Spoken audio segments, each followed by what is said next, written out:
Good morning. We have 17 members of the public registered to speak today. The first 30 minutes of public comment will be delivered at the board meeting, and the remainder will be posted online for the public and board members on Wednesday, November 18th. I'd like to remind our public speakers that in the interest of time and fairness to all speakers, we will limit everyone to 2 minutes. Please be aware that there will be a warning beep to remind you that you have 30 seconds to conclude your remarks.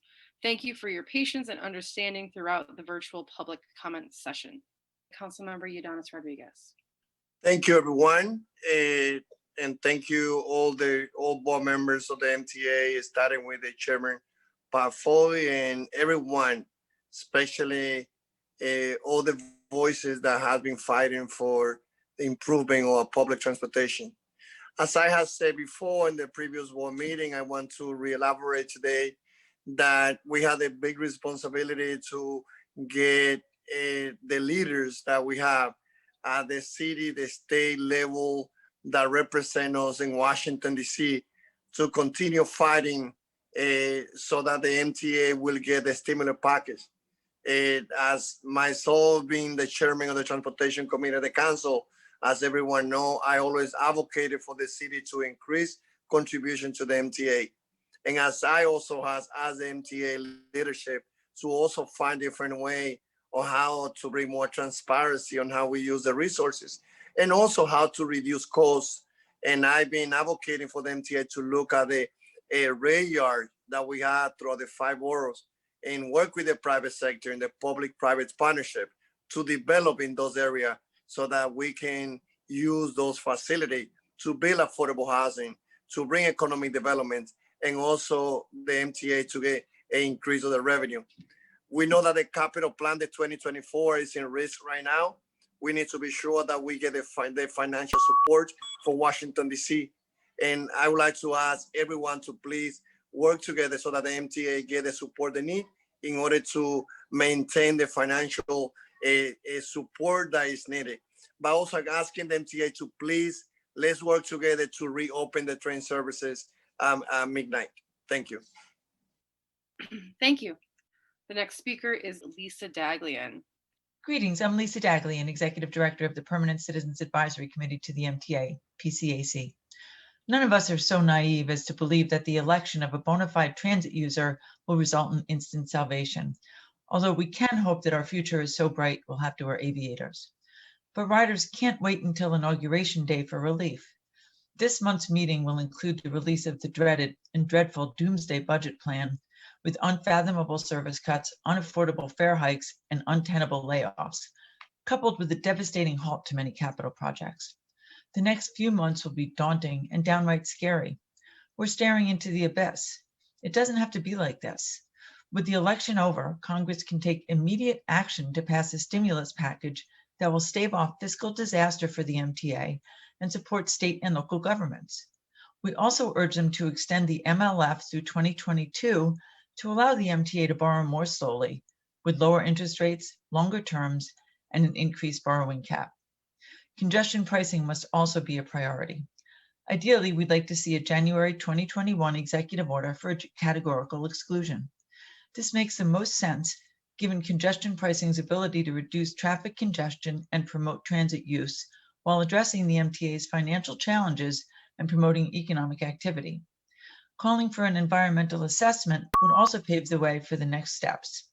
The green light will mean billions and benefit riders with better service, increased accessibility, and reduced delays, all while adding jobs. Riders are benefiting from the MTA's ongoing innovative advances, and we thank you.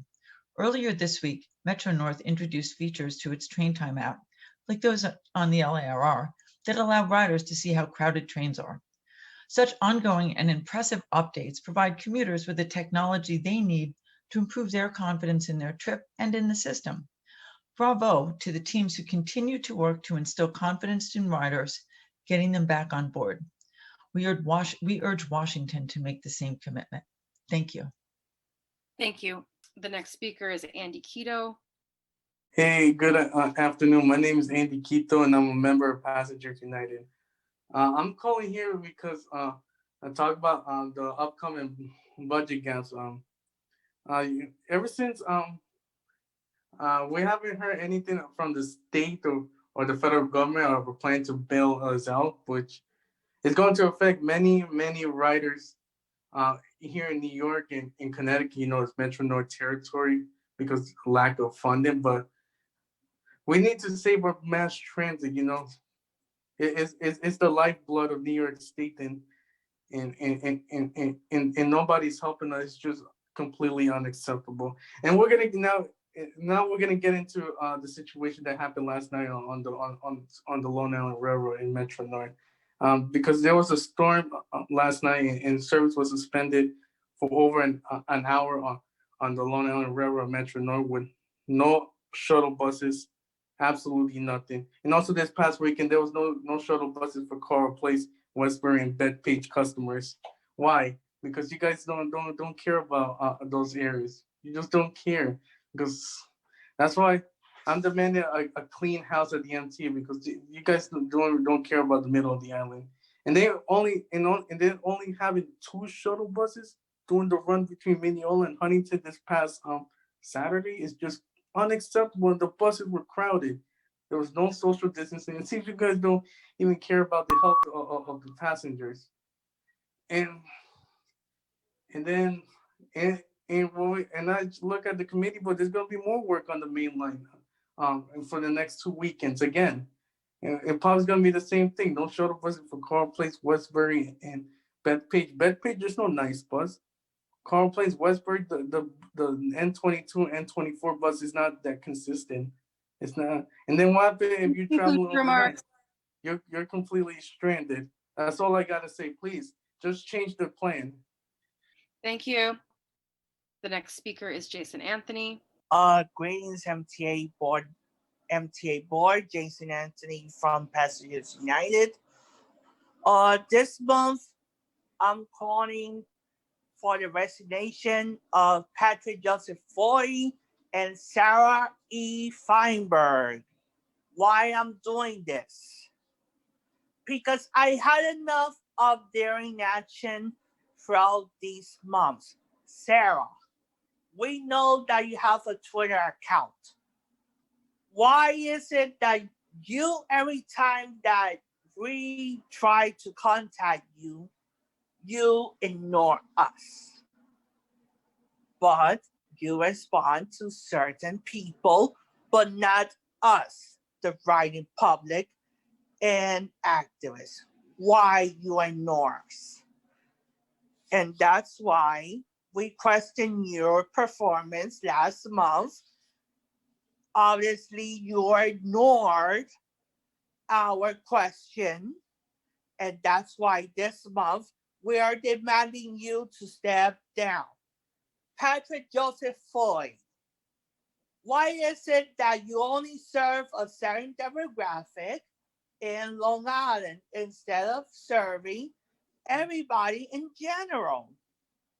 That's why we demand you to step down and let other people to do your job.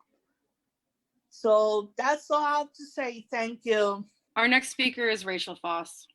Good morning. My name is Rachel Foss, and I'm the Senior Research Analyst for reInvent Albany. We advocate for more transparent and accountable state government, including for authorities like the MTA. reInvent Albany continues to work with transit advocates, the MTA, and our congressional delegates to press for billions of dollars in federal COVID emergency operating assistance. Also of great importance is for the federal government to provide clarity on congestion pricing as soon as possible, so the program can be implemented quickly and billions in much needed revenue can flow to the MTA. Congestion pricing remains as important as ever for the future of the MTA and the New York City region. Unfortunately, no one knows exactly when and how much the MTA will get from the federal government, but the MTA does know roughly when it will run out of operating funds.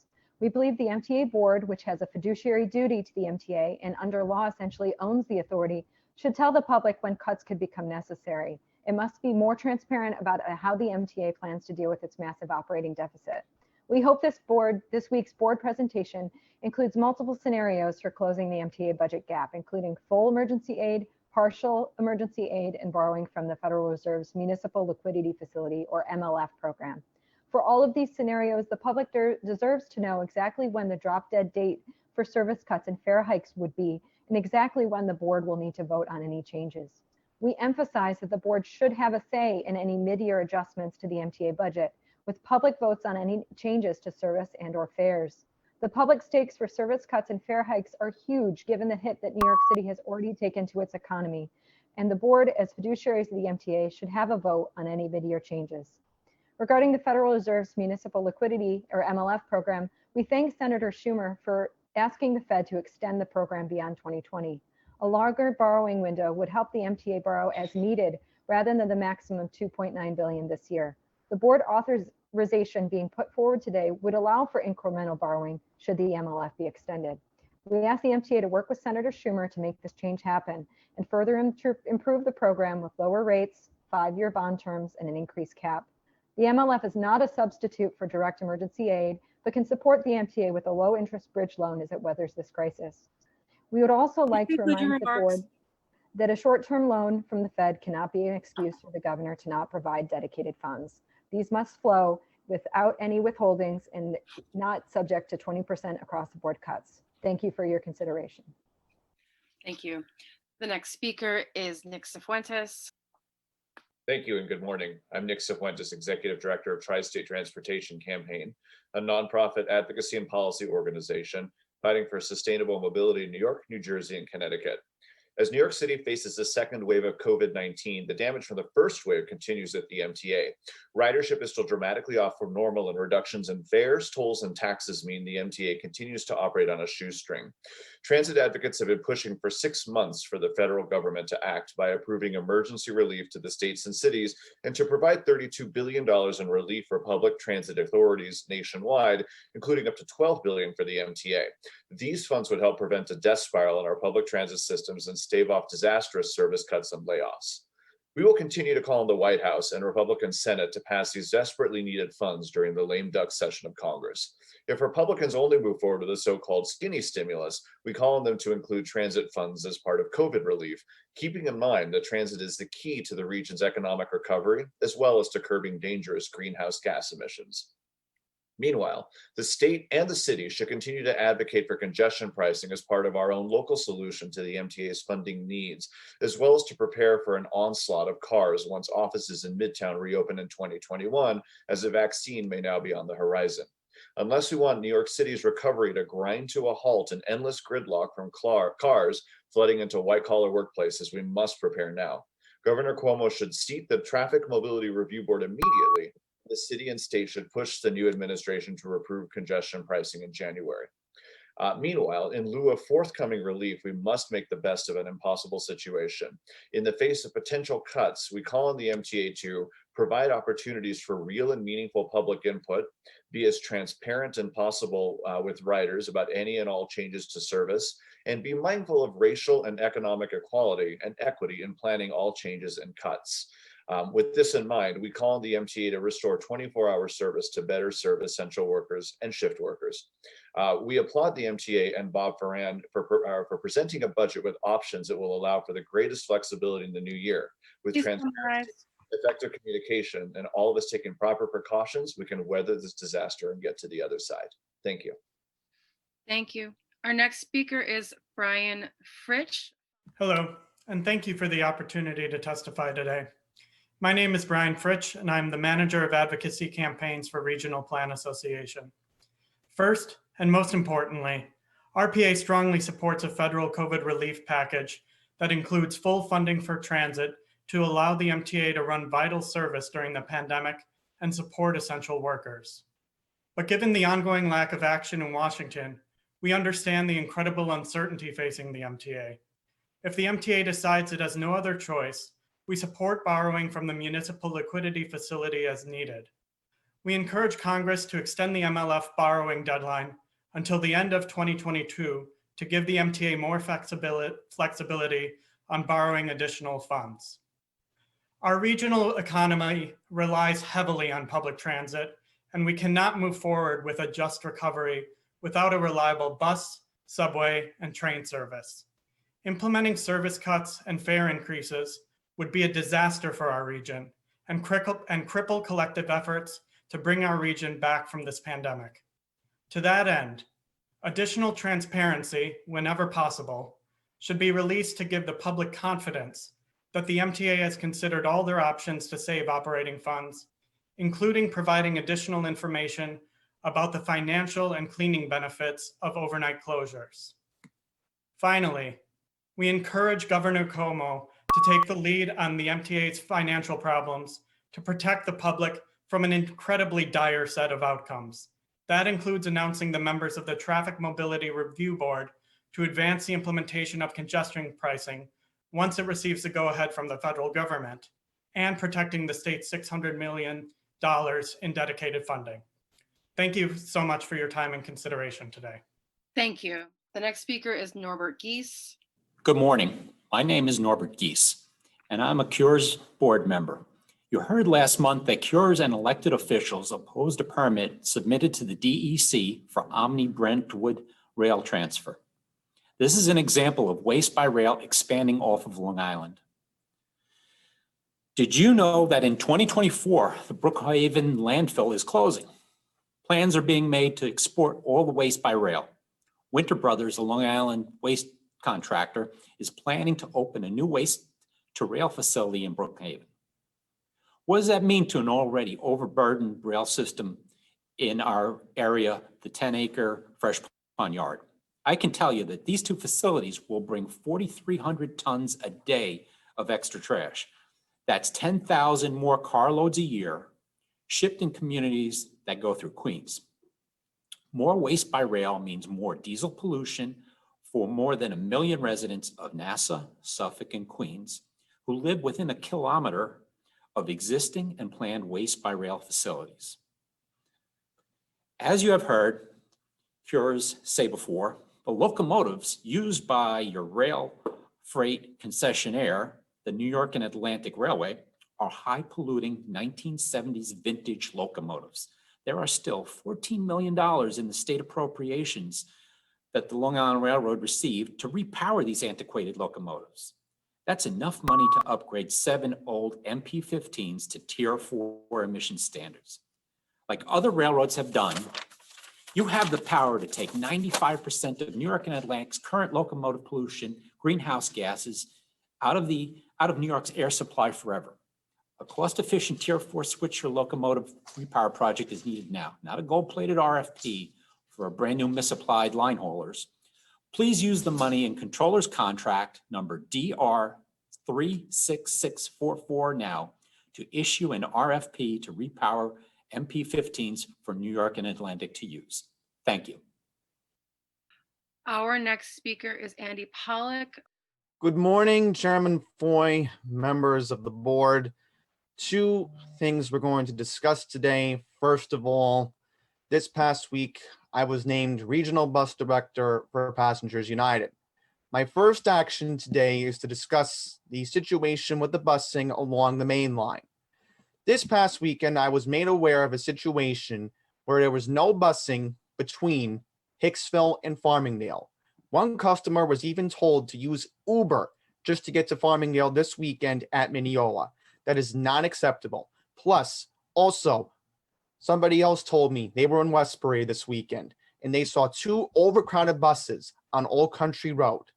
There are 37 buses at the Queens Village Bus Depot, Motor Coach D4 500s that should be used on the weekend to help accommodate these passengers who pay their fares to not even get train service. That is completely unacceptable and that needs to change. And the second point I'm going to bring up is the budget. Today is November 18th. This is the most anticipated budget we will be getting in our lifetimes. Bob Varan has 2 possibilities today he can announce. There's one budget that will be if we don't get the stimulus. The second budget is if we do get the stimulus. One thing's for sure, I do not want to wait long for a bus or a subway, or the fact that I may have to wait longer to get an eastbound train from Hicksville or Limerick off peak morning. I do not want to face that reality. So I am anticipating the budget, Bob, and I will look forward to hearing from you later this morning. Until then, have a happy Thanksgiving, and I will see you all in December. The next speaker will be Alita Dupree. Thank you, Board Chair, Pat Foy, and members. Alita Dupree for the record. My pronouns are she and her. It's good to be back with you. I come to you simply as an ordinary user of public transportation, representing only myself, though surely some would agree with my sentiments. Meetings are what I do. I don't feel like I take time out for them, but I feel they are a good investment in time in my day. So it's good to be here with you. Thank you for the update on the Omni fare payment. We are almost done with the subway. And so this is very good work. The Thruway turned on its new cashless tolling system over the weekend. So let's continue to stay the course and get the buses turned on and then work on the rails. ADA is essential even in this challenging time. We really want to get to 100% accessibility, and I'd like to see it hopefully within a decade, and that's a very heavy lift. Hydrogen propulsion, I think, should be a possibility for our railway system to move away from diesel. And I've ridden on hydrogen buses, so we want to move away from the straight petroleum diesel. The German railroad system uses about 10 billion kilowatt hours a year of electricity, of which about 57% of that is renewable. So the math is easy. The work is not, but the reward is great. And let us continue to remember our traditions and history. Grand Central Terminal is legendary, and I was watching videos of all over the world, some of which take place in the historic Antwerpen Central Station, Liverpool Street, and the Chhatrapati Shivaji terminus in Mumbai, India. So we have our Grand Central Terminal, a place for everyone. George Harrison said, love comes to everyone.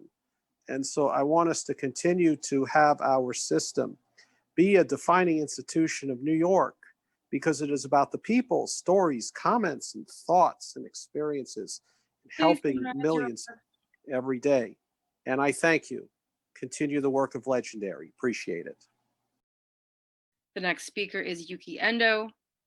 나는 이스유케노 잭슨하이 thank you for thank you to the hard-working essential employee of the MTA Newsletter Nice Bus Beyond South County buses.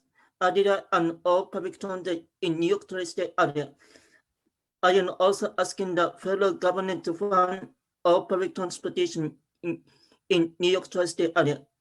During the weekend of the November 21st or 22nd, I sent a polite complaint to Nassau County Executive Director to ask MTA channel pathway to our Huntington shuttle bus the next additional stop at Carey Place, West Valley.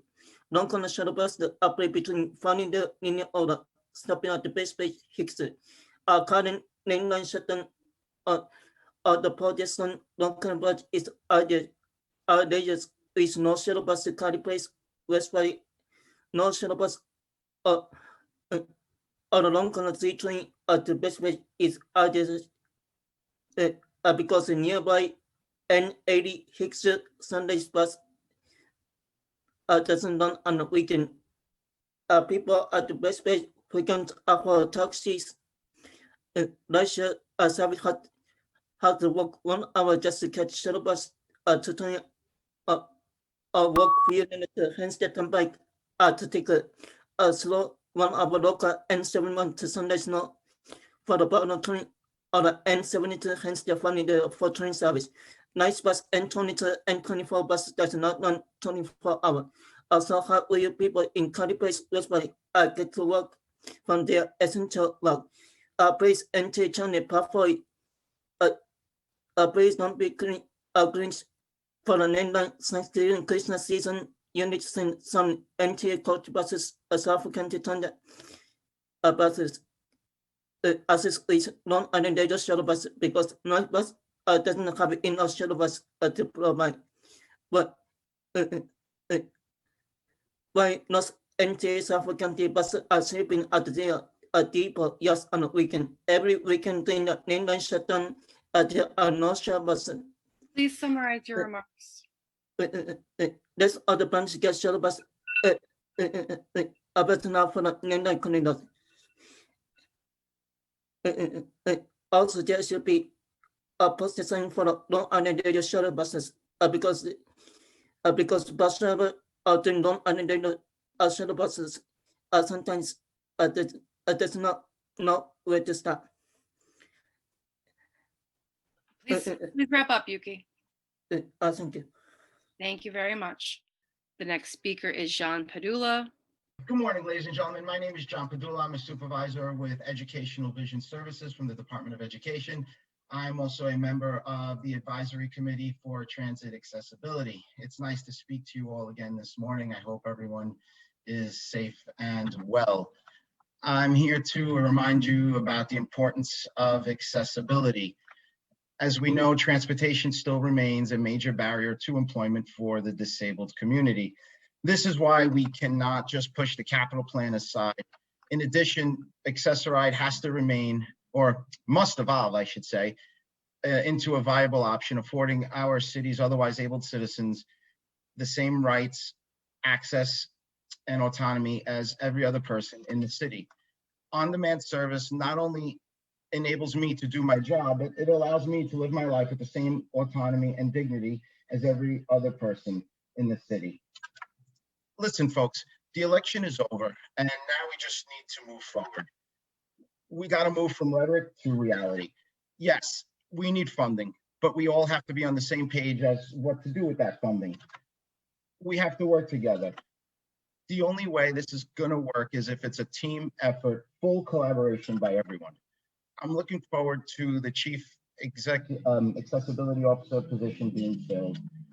I'd like to thank Mr. Alagudin for all of his hard work and advocacy, and I wish him nothing but the best going forward. I want to thank Mr. Khaleesi for all of his hard work and advocacy on the board. In closing, Governor Cuomo a few months ago said that government has to be fair and effective for all. So I'm just optimistic that there are better days ahead coming. I just want us all to keep fighting the good fight. And as I always say, remember, never mistake disability for an ability, and low expectations do lead to low outcomes. My name is John Padula. Thank you very much. Thank you. The next speaker is Christopher Greif. And good morning. I'm Christopher D. Greif, also an ACT member to the MTA, as well as New York City Transit Riders Council member and Long Island Railroad ADA Task Force member. I'm here to remind our board members and our fellow advocates, we still have to keep advocating to make sure that, one, we do not get the fare hike. Two, we need to make sure that our fellow advocates, no matter what age they are, from young to seniors or to legend, we need to remind them that the MTA, not everyone can afford the fare increase. Half fare, which is $1.35 for the local, limited, and SBS buses and subways, is $1.35. We need to make sure that fare stays in a decent low price for customers to get on and off the trains.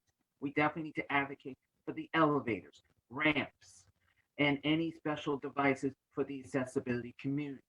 The one thing I have to say is thank God we live in New York City, that we can advocate and not criticize people right now, because we need to work together to get the funding. If we're going to keep fighting or putting down certain people, we cannot get accomplished things that we need to do right now. We have a coronavirus issue going on. We have people wanting to go rally and fight or damage property at the property. We need to work together, get the funding, get the federal government. If they're Democrats or Republicans, they need to stop this now. We need to work together now, especially with Long Island Railroad, which I did travel this weekend. That's something that accessibility needs. We are still working on that. Thank God Long Island Railroad has some good devices, but we still need to continue working on the Metro North end.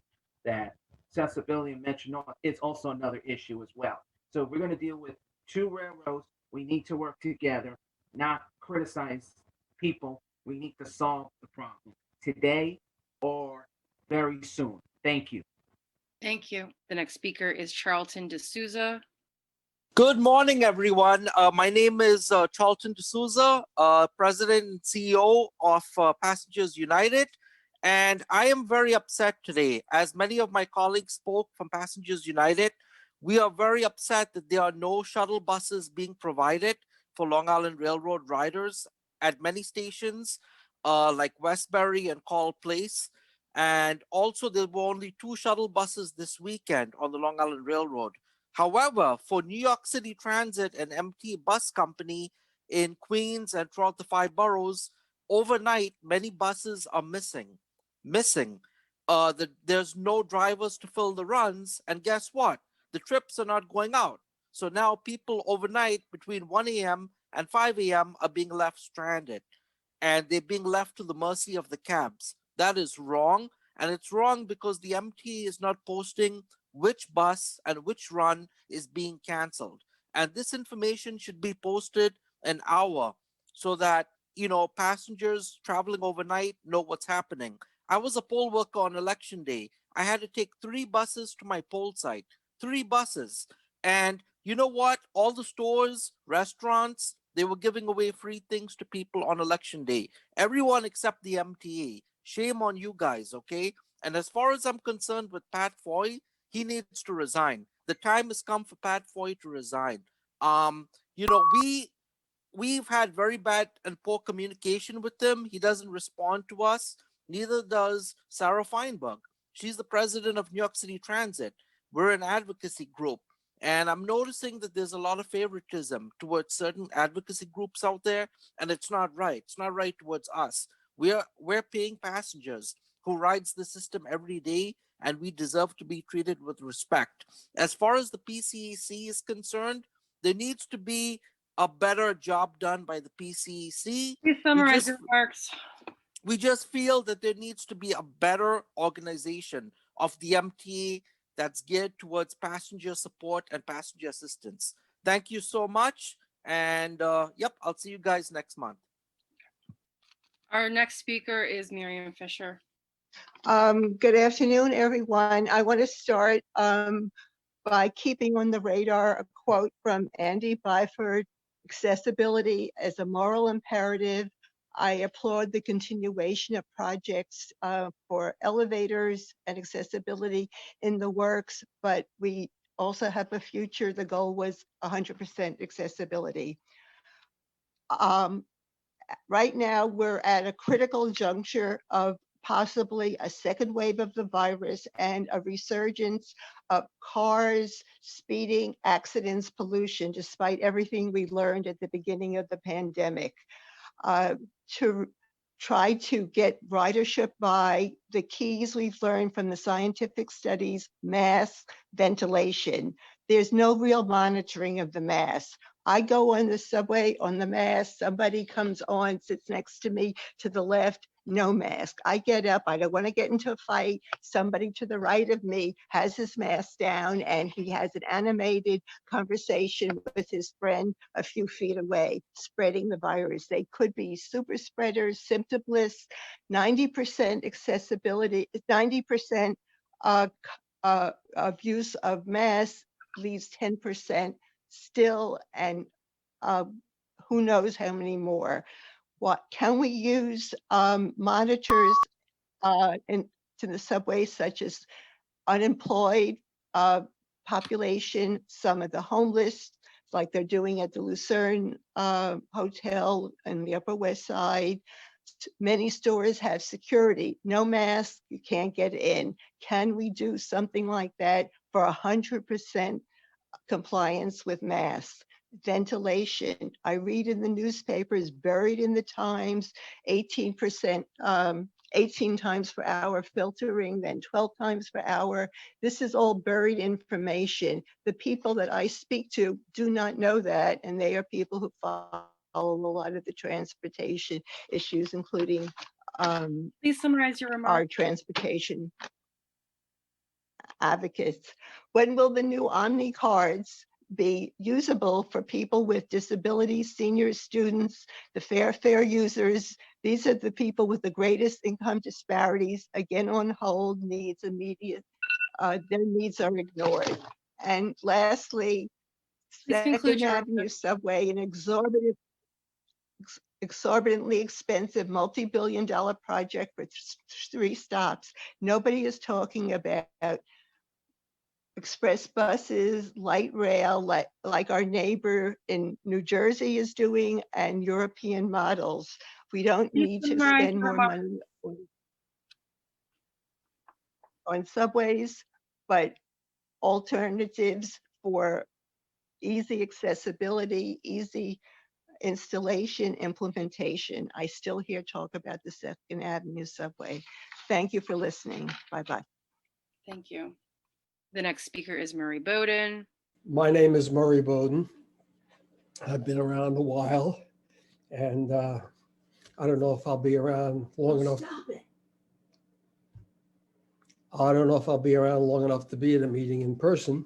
So I want to take this opportunity to say thank you to all those wonderful people at the MTA who've assisted me over the years. It's been an incredible experience, and the current leadership is doing a wonderful job. But I want to take this opportunity to thank two representatives. One unknown who during Sandy met me on a station in Hartsdale. This young guy in a dungarees and a jacket turned out to be an MTA detective, said, "Hi, Murray." I had to ask who he was. And the other person I want to thank, and representative of the people whose names I didn't know, is Joe Fox, one of the most caring, wonderful people I've ever met. He's just representative of all the other people I've met who've spoken here and helped me. I could never have done this without being assisted and mentored and taught by wonderful people at the MTA. It's been an incredible run. I may not be here much longer. I'm looking forward to actually being there and seeing you in person. There's nothing like the physical contact of seeing somebody in person. My grandson left New York, and when this all started, he's been working from Troy. He's coming back. He's looking for an apartment. People are coming back to New York. New York's doing a wonderful job. And the incredible transportation things done by the MTA finally got two-way tolling on the Verrazano. Parking will be better. Worried about the restaurants because there's a lot of good food here. But most important, my thanks to the wonderful people who've I met over the years and have helped me so much. Thank you. And I hope I hang in there long enough to come back down to 2 Broadway and say hello to you all in person. Thank you.